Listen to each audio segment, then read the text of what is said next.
aujourd'hui, mercredi 9 décembre, pour la suite du cours, la suite du chapitre 2, c'est-à-dire le grand 2 à l'activité 2.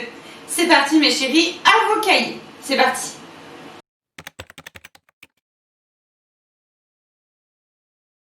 Alors, à la suite du cours de la semaine dernière, je vous laisse prendre votre stylo rouge pour pouvoir écrire le grand 2. Souvenez-vous, lors de la vidéo précédente, nous avons pu constater qu'effectivement les êtres vivants grandissaient, grossissaient et que ça permettait d'observer. Tout ça, c'était une observation finalement de la production de matière, de la production de cellules en l'occurrence, et que la matière des êtres vivants, on appelle ça la matière organique.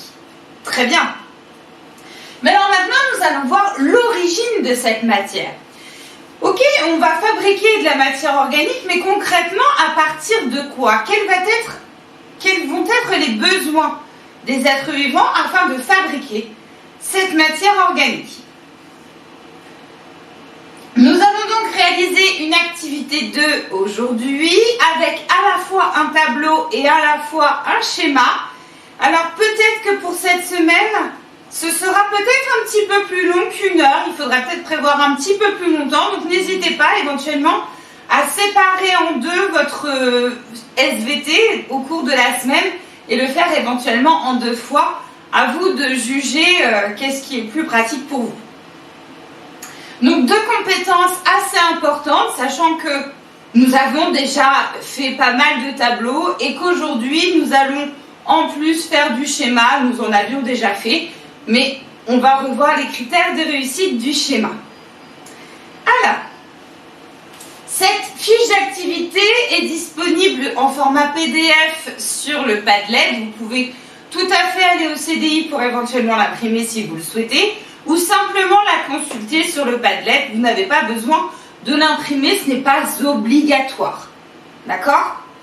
Mais si vous voulez que ce soit joli dans votre cahier et d'avoir la copie de l'activité dans votre cahier, n'hésitez pas à aller regarder sur le Padlet. Alors, on va d'abord commencer par les besoins des animaux. L'activité est divisée en 2 parties. Nous allons commencer par les besoins des végétaux, et ensuite des animaux. Commençons par les besoins des végétaux. Il y a plusieurs expériences qui vont être réalisées avec des jeunes pousses qu'on va essayer de faire pousser dans différentes conditions. Et si effectivement elles grandissent, ces jeunes pousses, ça veut dire qu'a priori, ce dont on va apporter sera nécessaire à la fabrication de matière organique, vu qu'elle grandit. Donc on va regarder un petit peu quelles modifications on va pouvoir faire sur le milieu et voir si oui ou non ça va avoir un impact sur leur croissance. Dans un premier temps, on va faire une expérience témoin, c'est-à-dire où je vais mettre beaucoup d'éléments et après je vais juste varier certains éléments. L'expérience témoin, c'est des jeunes plantules, c'est des jeunes plantes avec de l'eau, des sels minéraux, de la lumière que je vais pouvoir mettre dans un petit pot, vous voyez, petit pot à yaourt en verre, vous voyez. Et hop, on va voir un petit peu la croissance de nos jeunes plantes. Elles sont en forme, elles sont vertes, avec une partie un peu jaunâtre. On voit ici, il y a du coton avec les petites graines, avec plein de petites racines. Bref, elles sont en forme. L'expérience 2, je ne vais pas mettre d'eau. Et effectivement, la plante va commencer à... comme on oublie parfois d'arroser des plantes à la maison, on voit qu'elle baisse un peu le museau. Comme ça, là, on voit que la plante se rabaisse un petit peu et elle va finir par totalement se dessécher. Avec de l'eau, on voit qu'au contraire, la tige est bien rigide, la croissance se réalise, elle est verte, tout va bien. Et ici, je ne vais pas mettre de sels minéraux, c'est-à-dire que je vais arroser avec de l'eau, mais l'eau déminéralisée, l'eau du fer à repasser par exemple, où je ne vais pas avoir de sels minéraux à l'intérieur. Il s'avère que les sels minéraux se trouvent dans l'eau qu'on peut boire par exemple au robinet, mais aussi dans le sol. Vu que là c'était une culture qui était faite sur un petit coton, j'ai donc arrosé sans sels minéraux en prenant de l'eau, du fer à repasser déminéralisé. En observant ces expériences, je vais pouvoir compléter un tableau que je vais vous laisser d'abord recopier dans votre cahier. Donc une fois avoir écrit l'activité 2, les 2 compétences, vous pouvez écrire, recopier ce tableau. Alors, il y a plusieurs colonnes. Les deux premières colonnes ici représentent les paramètres de l'expérience, c'est-à-dire ce qu'on va varier ou non dans l'expérience. Est-ce qu'on va mettre de l'eau, pas de l'eau, est-ce qu'on va mettre de la lumière, pas de lumière, etc., etc. Et là, ça va être les observations. Tiens, ça a poussé, non, ça n'a pas poussé, elle est complètement desséchée, elle est en bonne forme. Voilà, ce qu'on observe. On va commencer par l'eau. Alors, pour l'eau, je vais comparer l'expérience 2 et l'expérience 4, où on va voir l'expérience 2 où la plantule va être sans eau, et on voit qu'elle est totalement rabougrie là sur les côtés, totalement desséchée, avec l'expérience 4 où au contraire elle est en forme, elle est en pleine croissance. Du coup ici je vais pouvoir écrire et compléter dans mon tableau. Ah, mon tableau doit être fait à la règle. Doit être fait à la règle. Faites-moi quelque chose de beau et de propre. Ok. Donc la plante se dessèche, effectivement sans eau, on voit bien la plante se dessèche totalement et c'est l'observation que je peux en faire tout simplement. Alors qu'au contraire, quand la plante a de l'eau, elle est en pleine forme, elle grandit. Bon. Jusque-là, rien de très... on savait déjà tous que les plantes avaient besoin d'eau. En ce qui concerne la lumière, je ne sais pas si vous avez déjà eu l'occasion à la maison d'avoir des plantes quand vous partez en vacances, vous fermez les volets par exemple, et vous partez un certain nombre de temps en laissant les volets fermés. Au bout d'un moment donné, la plante, elle finit par jaunir un petit peu et au final presque mourir.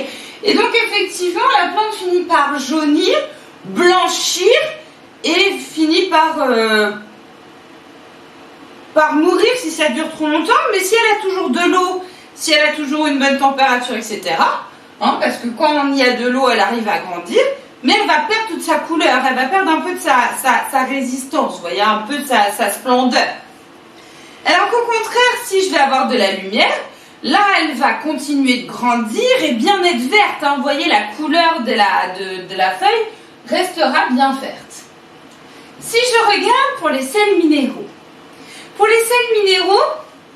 je vais pouvoir comparer l'expérience 1 avec l'expérience 3 où il n'y avait pas de sels minéraux à l'intérieur. Quand il n'y a pas de sels minéraux à l'intérieur, on voit que la plante, elle ne grandit pas beaucoup. Si je compare ici et ici, vous voyez qu'il y a une partie là qui a permis à la plante de grandir en plus, qui n'est pas dans l'expérience juste précédente. Donc la plante ne grandit pas beaucoup. Elle grandit un peu parce qu'elle a de l'eau toujours, mais elle ne grandit pas beaucoup. Alors qu'au contraire, quand il y a des sels minéraux, elle grandit avec beaucoup plus de vigueur, beaucoup plus de centimètres, beaucoup plus rapidement. Et puis, je ne sais pas si vous avez aussi remarqué que quand on met notre plante dehors, surtout en ce moment le matin, les plantes en hiver, ce n'est pas le moment où elles grandissent vraiment. Il fait plutôt froid, elles ne grandissent pas. Alors qu'au contraire, si on les met à l'intérieur de nos maisons à chaleur ambiante, par exemple, autour de 20 degrés, là, au contraire, elles finissent par bien grandir et être en forme. Bon. Alors, qu'est-ce qu'on peut en conclure de tout ça? On peut en conclure que, globalement, la plante a besoin d'eau. Elle a besoin, globalement, aussi de lumière pour être en forme et pour bien grandir et garder sa belle couleur verte. Elle a besoin de sels minéraux pour, encore une fois, bien grandir et d'une température adéquate à la plante. Donc une bonne température, une température moyenne pour pouvoir bien grandir. Donc ça, c'est un petit peu tous les besoins des végétaux. De l'eau, de la lumière, des sels minéraux, une bonne température. Et puis, il y a autre chose aussi que je n'ai pas évoqué dans cette expérience, c'est que cette plante, elle est dans l'air. Donc, il y a besoin de gaz autour d'elle. Donc ça aussi, il ne faut pas l'oublier. Maintenant, regardons les besoins des animaux. Alors, pour le besoin des animaux, on va étudier différents animaux dans un document. qui traite d'animaux autour de la forêt, vous voyez, dans le milieu de la forêt. Et on va effectuer un schéma qu'on peut aussi appeler la chaîne alimentaire. C'est-à-dire, l'animal 1 va manger l'animal 2, l'animal 2 va manger l'animal 3, etc., etc. Généralement, les chaînes alimentaires, vous en avez déjà fait en CM2 hein, ou en CM1. C'est quelque chose qui ne devrait pas du tout être méconnu de vous. On sait tous, par exemple, que le tigre mange l'antilope, etc., etc. Et cette chaîne alimentaire, le cycle de la vie, merci le roi lion. Bien. Alors, voyons voir. Nous avons donc différentes espèces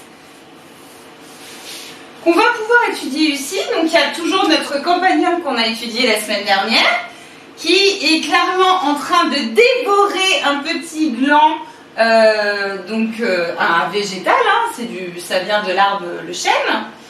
Et nous avons ici un autre animal, le chevreuil. Nous avons ici un escargot qui est sur une jacinthe, donc c'est une plante hein, et qui fait des fleurs d'ailleurs.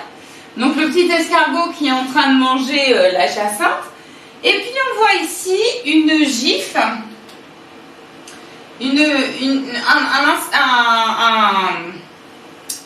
un oiseau.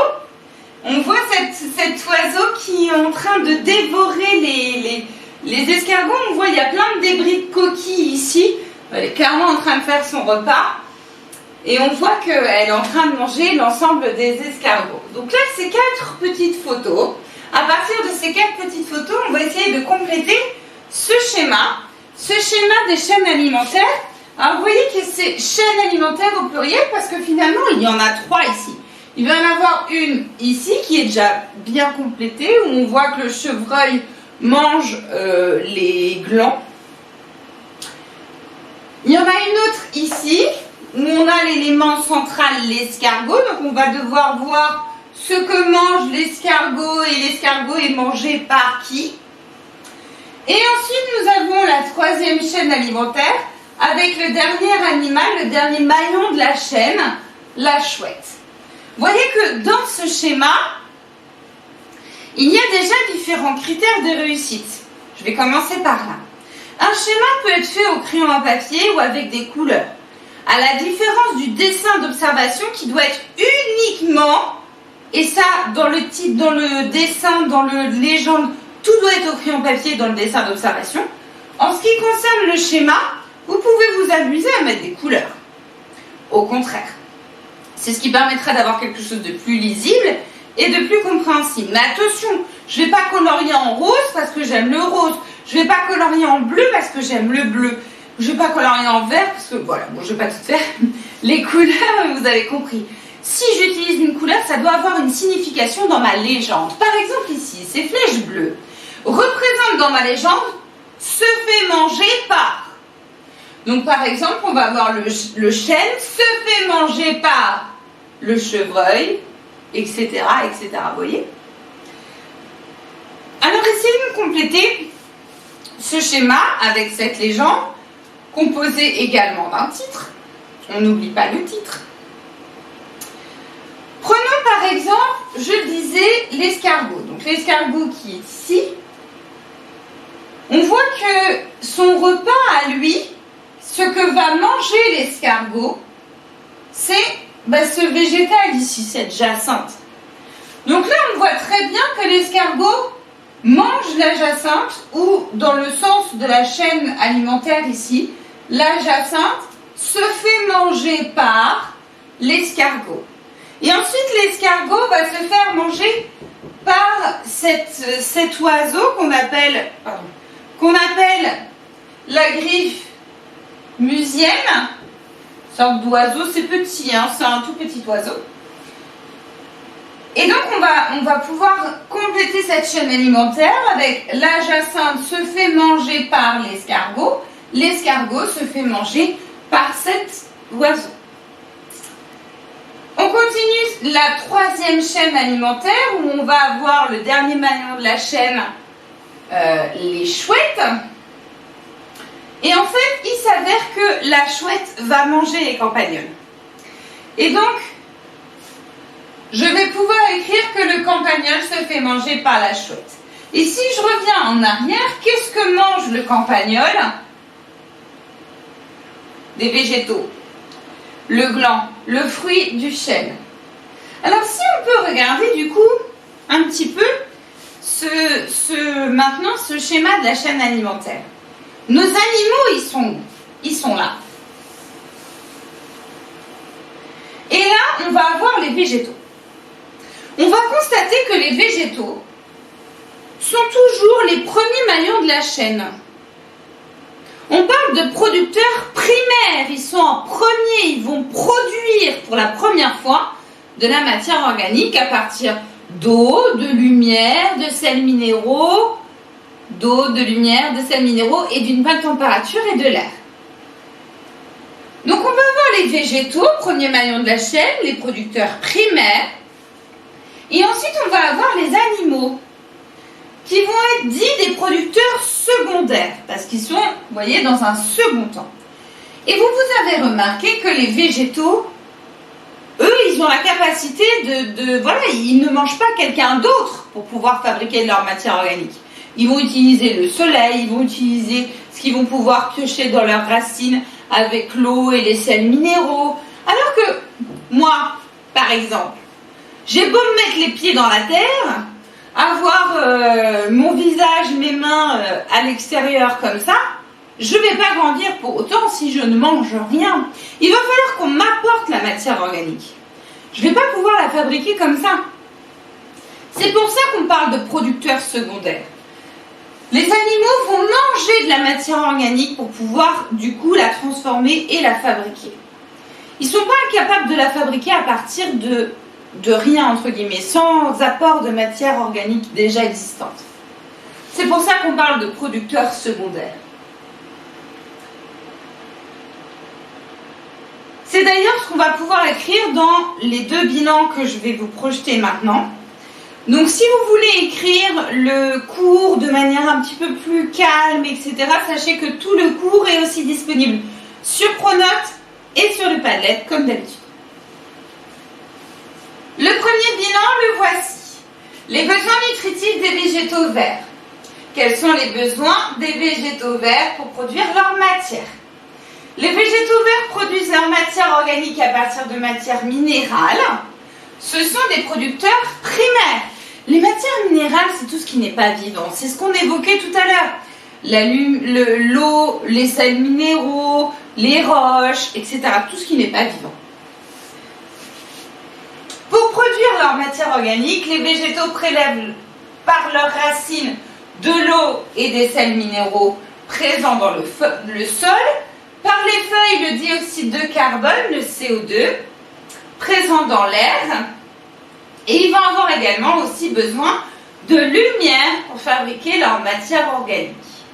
Donc tout ce qu'on a évoqué tout à l'heure dans le tableau, de l'eau, des sels minéraux, du dioxyde de carbone, de l'air et de la lumière.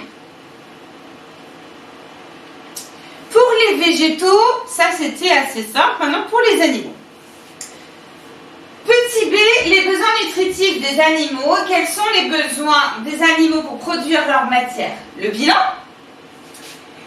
Les animaux fabriquent leur matière à partir de matières minérales. Effectivement, hein, même vous, nous, moi, on a besoin de boire, par exemple, et de l'eau, c'est de la matière minérale. Donc on n'a pas que un apport de matière organique, on a aussi un apport de matière minérale. Donc on a besoin de matière minérale et de matière organique qui vont prélever d'êtres vivants. Ce sont des producteurs secondaires dans la chaîne alimentaire. Pour déterminer le régime alimentaire d'un animal, on va observer les traces de ses repas. On va regarder par exemple les pelotes de déjection des hiboux pour pouvoir savoir ce que mange un hibou. On va regarder dans les cacas des différents animaux. Souvent c'est ce qu'on va faire pour pouvoir voir s'ils mangent plutôt des végétaux, si on va retrouver des os, etc., etc. Donc on va être capable d'observer l'ensemble de leur alimentation, l'ensemble de l'alimentation d'un animal en observant les traces de leur repas.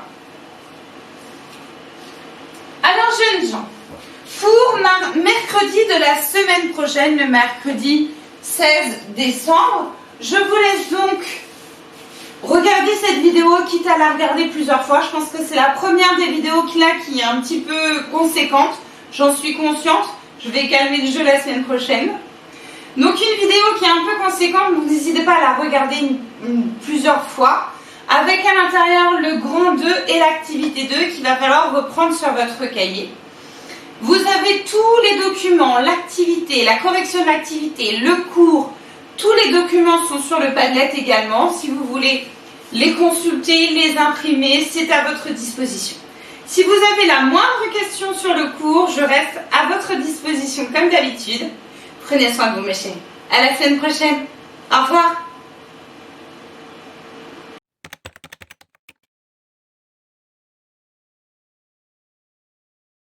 J'ai oublié de vous dire, mes loulous, il y a les résultats des contrôles que vous m'avez rendus, qui sont sur Pronote. N'hésitez pas à les voir. Et je tenais à vous remercier. J'ai eu beaucoup de dessins, beaucoup de mots qui m'ont été donnés en même temps. Donc merci beaucoup, ça m'a fait beaucoup du bien. Ça m'a fait chaud au cœur, comme on dit.